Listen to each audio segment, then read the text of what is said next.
Hello, everyone, and welcome to this week's lecture on Mexican Americans from 1910 to the Great Depression.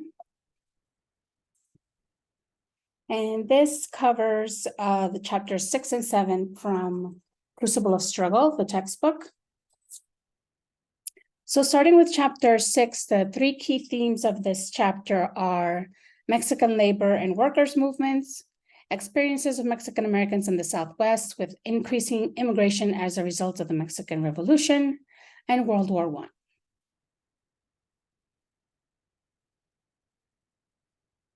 The chapter focuses on the need for Mexican labor in the United States, but also the various discriminatory experiences that they had. They talked about how workers were paid less than white workers using the Mexican scale, which meant that they were often used as a way to hold down wages, break strikes, and weaken unions.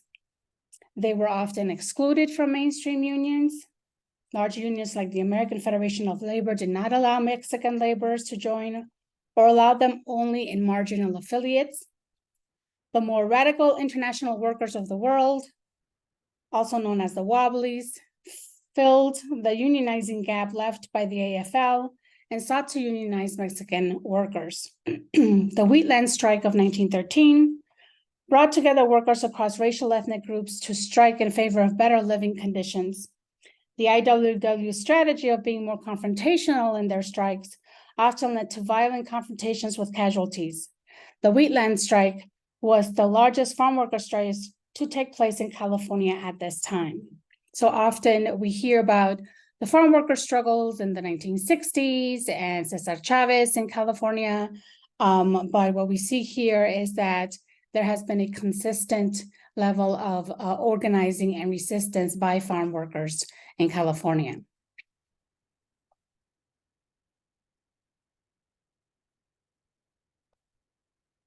Miners in New Mexico, Arizona, and Colorado were a large source of work for Mexican workers. The reading shared in detail the dangerous conditions in which they worked and lived, earning very little income, not enough wages to support their families.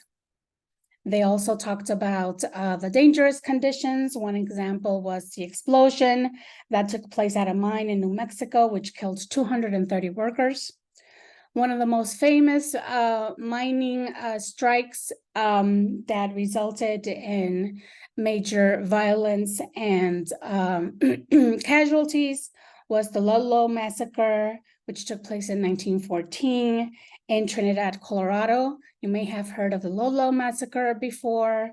It's often talked about in history books, but what is often excluded is the fact that among the workers involved in that incident, there were a number of Mexican American workers as well.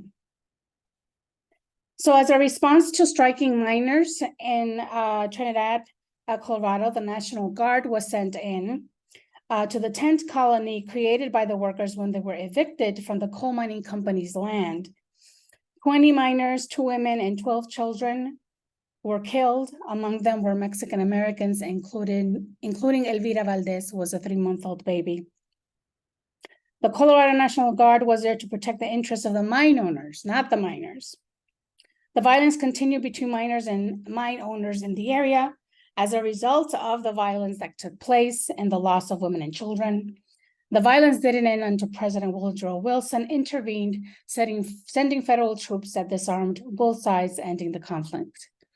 And this quote here from Jan Torres just gives us another anecdote of what this experience was like. Quote, "My grandmother was firmly convinced that the problems in Ludlow would be ended as soon as the government came to the miners' rescue.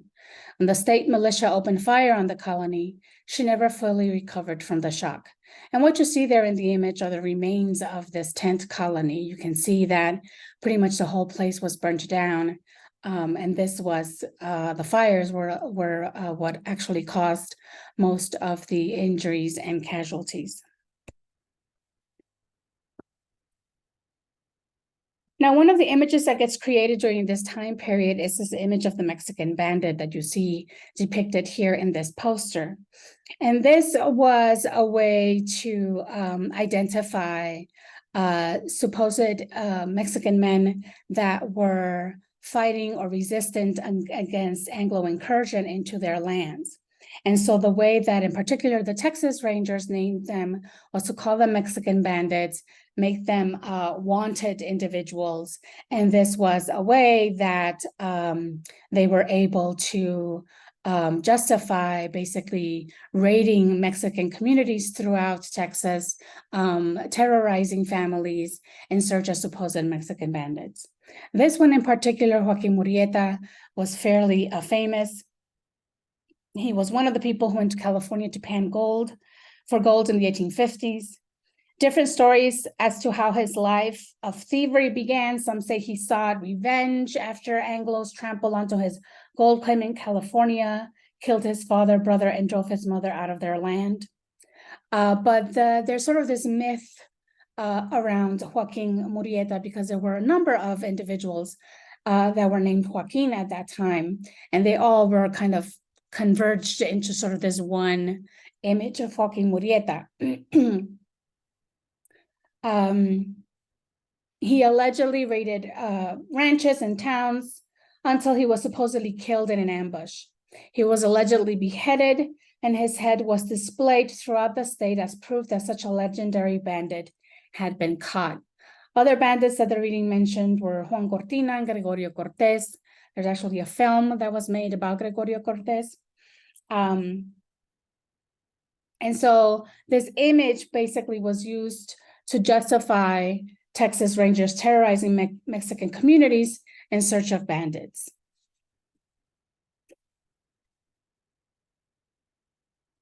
Now, the conditions in Texas, in particular during this time period, were quite repressive and violent. There were constant violations against Mexicans Americans, where their lands are stolen, they're mistreated and discriminated against, and they experience other violence, including lynchings. When Mexican Americans did protest against their treatment by Anglos, they would experience even more violence as punishment for their quote unquote impudent attitude. As a response to the ongoing violence and the support of the Texas Rangers in this violence, Nicasio Idar, along with others, organized the first Mexican Congress. In this meeting, they encouraged resistance against Anglo incursions into their land. El Congreso included radical thinkers and women who organized the Mexican Feminist League and took up the cause of education and literacy of Mexicans by opening up their own schools. The first president was Nicasio Idar's daughter, Jovita Idar.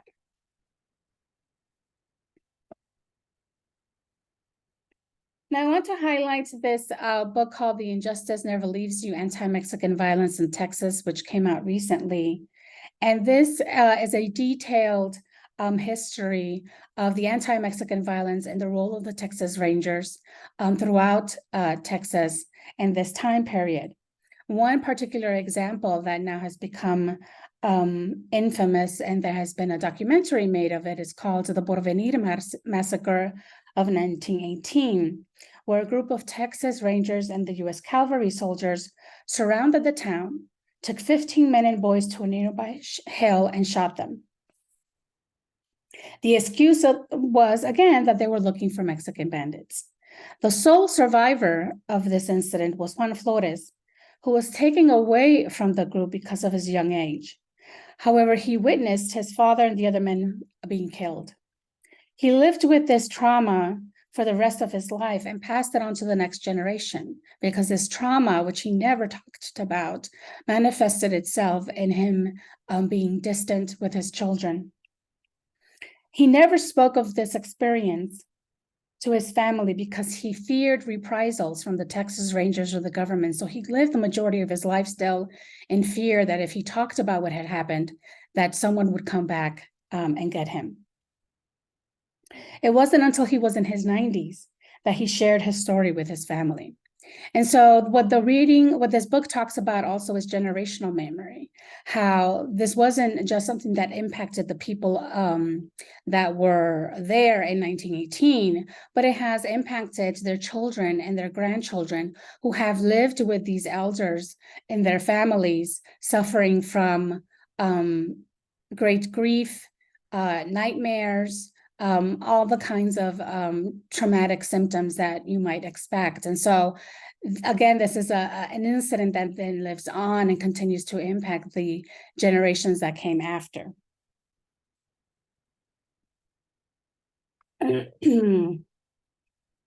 One of the experiences that the Mexican American population experienced at this time was major pressures to Americanize.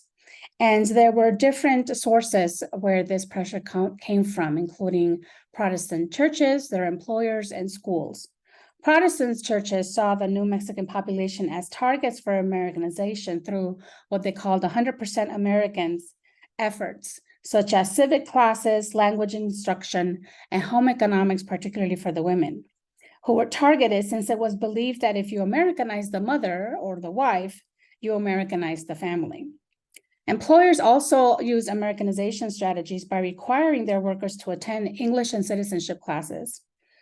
They believed that Americanized workers wouldn't join unions. Because of the biases of teachers, Mexican American youth were tracked into vocational types of work. They were in essence Americanized and socialized into being low-wage laborers for American companies. And so what this meant was that many Mexican American children went only as far as the 8th grade, some only up to the 6th grade, because again, it was perceived that any further education of Mexican American children was a waste because they were expected to eventually replace their parents in low-wage work.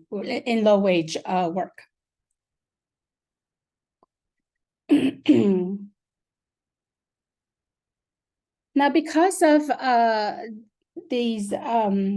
violence that they were experiencing, segregation, discrimination, the only way that these folks could create a sense of community for themselves was to create their own little neighborhoods and enclaves, which became known as Little Mexicos, which was a concentration of Mexican neighborhoods in certain parts of the cities where they were settling, like in Phoenix and Los Angeles. They often created these neighborhoods close to wherever they worked.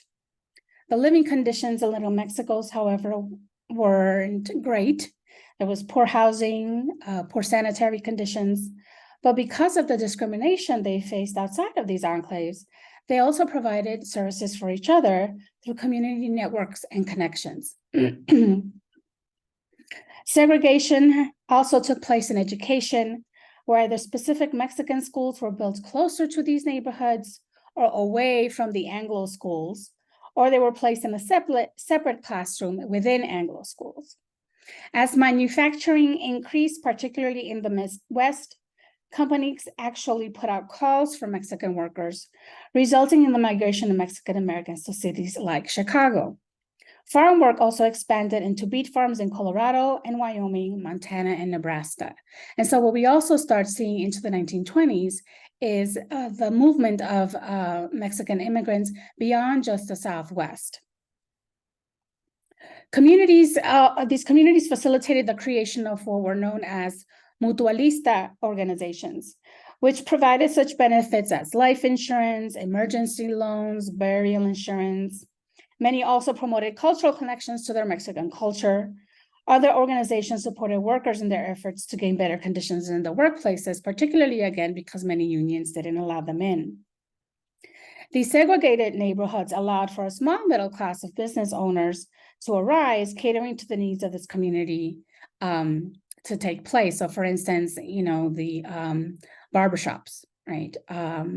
Women who sewed clothes to sell to these folks, again, because they weren't allowed to go into the major towns, they weren't allowed to shop in the mainstream shops, and so this allowed for, within these small communities, for small businesses to be developed.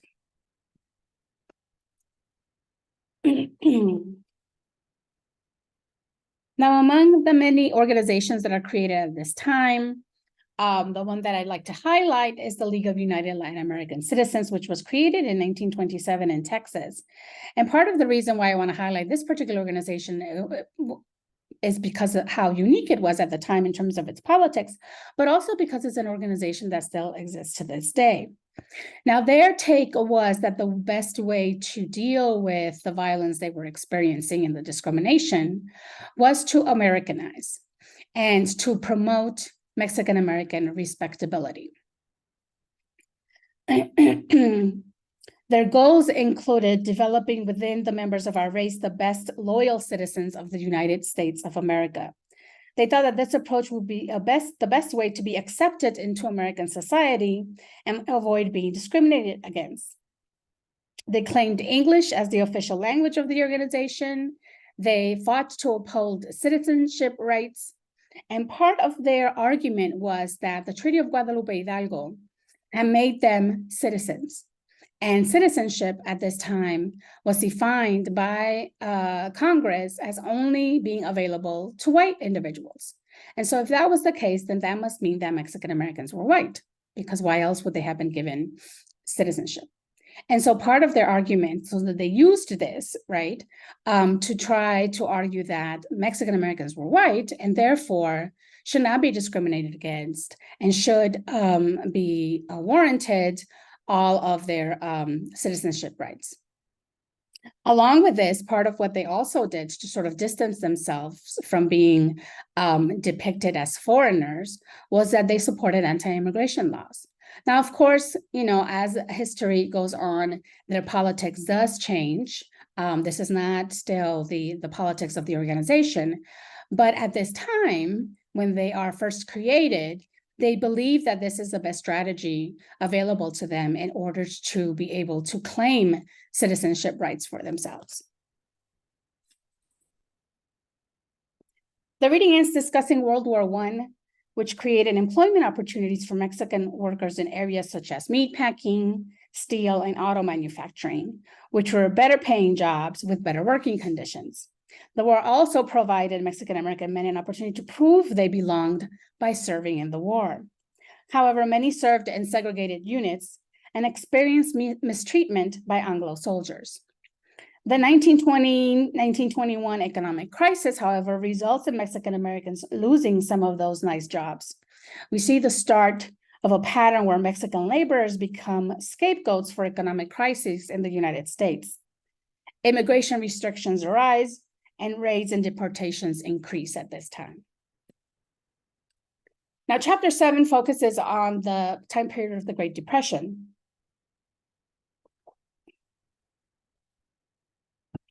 And really the very overt beginning of this kind of relationship the United States has with Mexican immigrant workers, where on the one hand, the business side, as you see there depicted in this cartoon, wants this cheap disposable labor.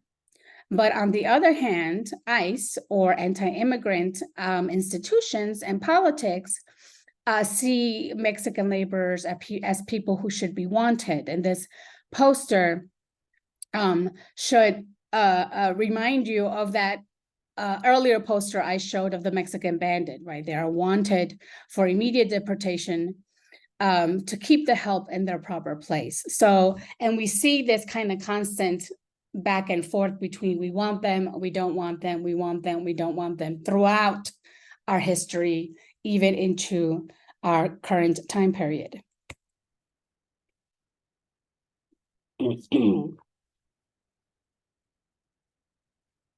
Now, the Depression has quite an impact on this particular population.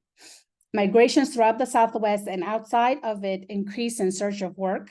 Truckloads or families are migrating from camp to camp in search of work. Others sought government relief, but in some places, government relief was only given to Anglos or to those who could establish residency in the state they were seeking relief, which some of them couldn't prove due to their migrant work habits. They were migrant workers that were constantly moving, and so it was difficult for them to be able to prove that they were resident in any particular state and therefore be able to have access to government relief. Americans, seeing so many Mexican Americans on relief, concluded that they were lazy and became resistant to relief being offered to Mexicans and should only be offered to Anglos. So this also increased the tension between Anglo-Americans and Mexican Americans. In some places like El Paso, Texas, city and state ordinances were passed limiting certain employment programs only to U.S. citizens. Situations also got desperate when Anglo workers began to arrive willing to take on farm work jobs that before they wouldn't do. Anglos would be given preference for employment, therefore, in farms, making the economic situation for Mexican Americans that much more dire.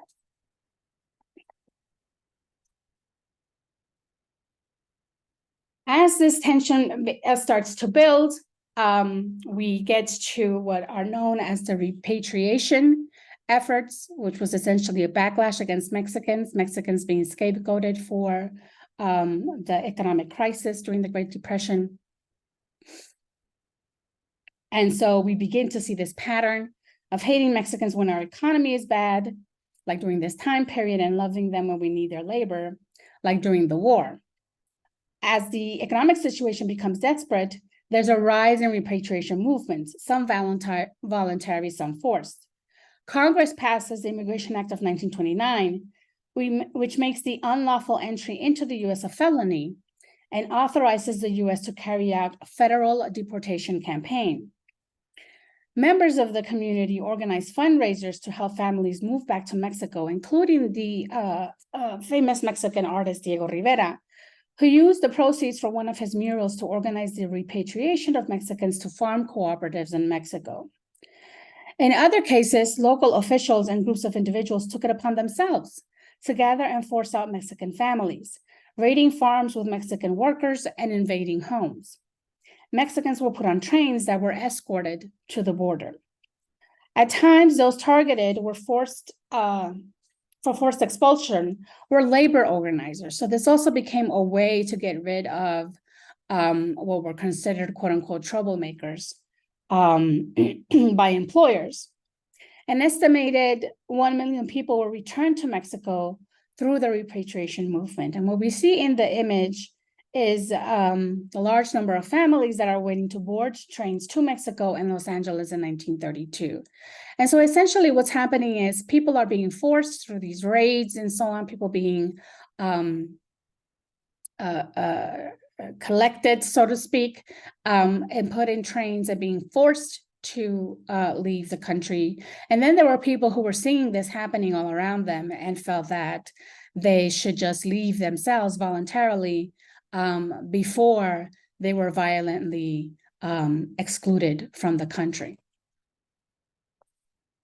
Now, part of the issue with the repatriation is that among the people that were sent were American citizens, right? The people who were doing the raids, going into farms, going into homes, in essence, capturing Mexicans to deport them or repatriate them, did not make a distinction whether among those people there were any American citizens. And so what you have is a significant number of that population that ends up being repatriated were actually American citizens. In Colorado, we see some of this repatriation taking place. A freeze destroys the beet crop, causing Mexican workers in beet farms to move to Denver in search of work.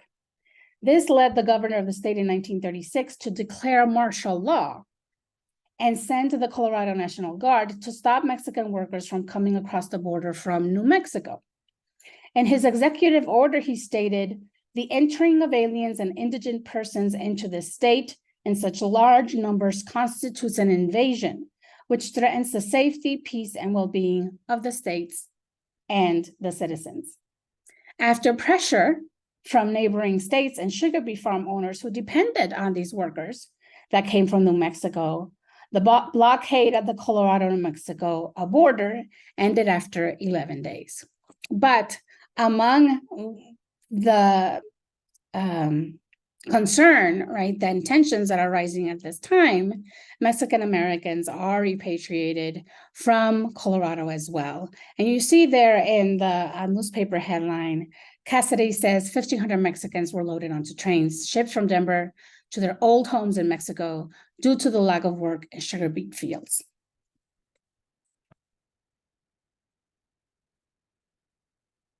Now, part of what we see in these chapters is that while Mexican laborers are experiencing a lot of discrimination, unfairness in terms of wages and working conditions and so on, they're not just victims, right? There is a very large and long history of Mexican Americans resisting and organizing through labor unions. The National Industrial Recovery Act is passed, and which allows laborers to join labor organizations of their own choosing and engage in collective bargaining without interference or coercion. This law allowed Mexican Americans to organize and participate in numerous strikes throughout the country. Nonetheless, we still see definite violent interference take place to dissuade the strikers. And we see this in examples like the coal miners' strike in New Mexico and the onion and cotton strikes in Texas.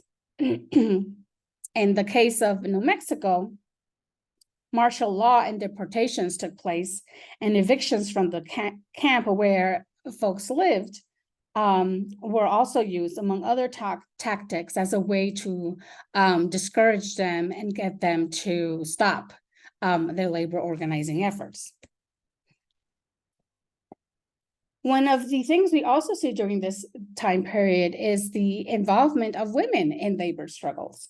Domestic workers who often suffered exploitation by the families they worked for, including getting paid with handouts of old clothes instead of wages, resulted in their organizing and creating their own organization, the Association of Domestic Workers.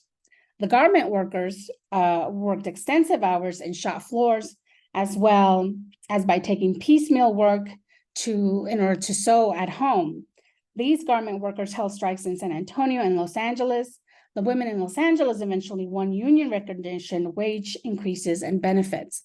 And this was through the very large garment worker union that existed at the time, the International Ladies Garment Workers Union.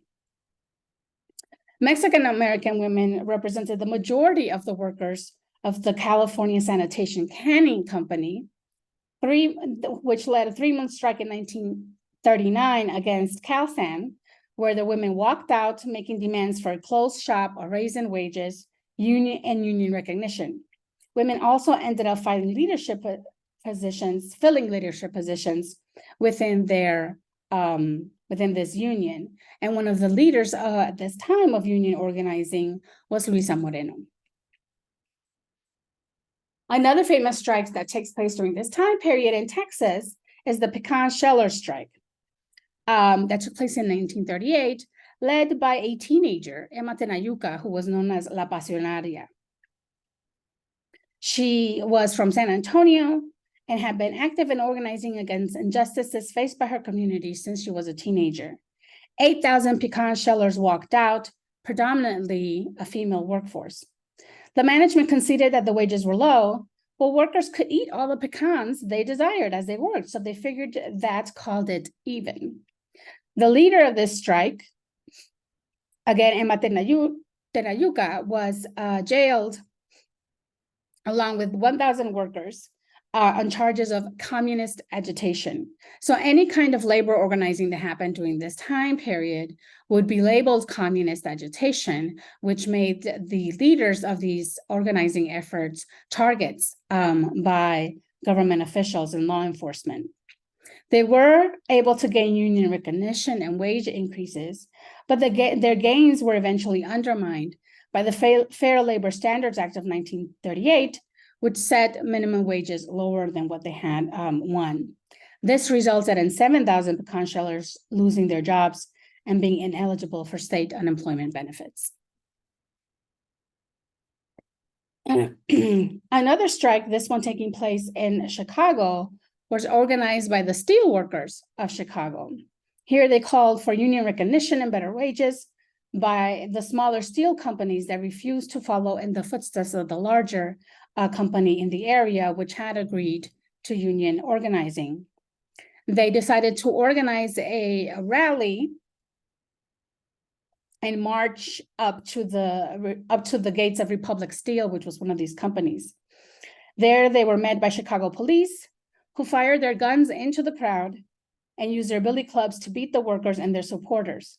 10 people died as a result of their injuries. Lupe Marshall was a Mexican-American social worker who was there as a supporter of the workers and was herself injured and tried to help those that were injured as well.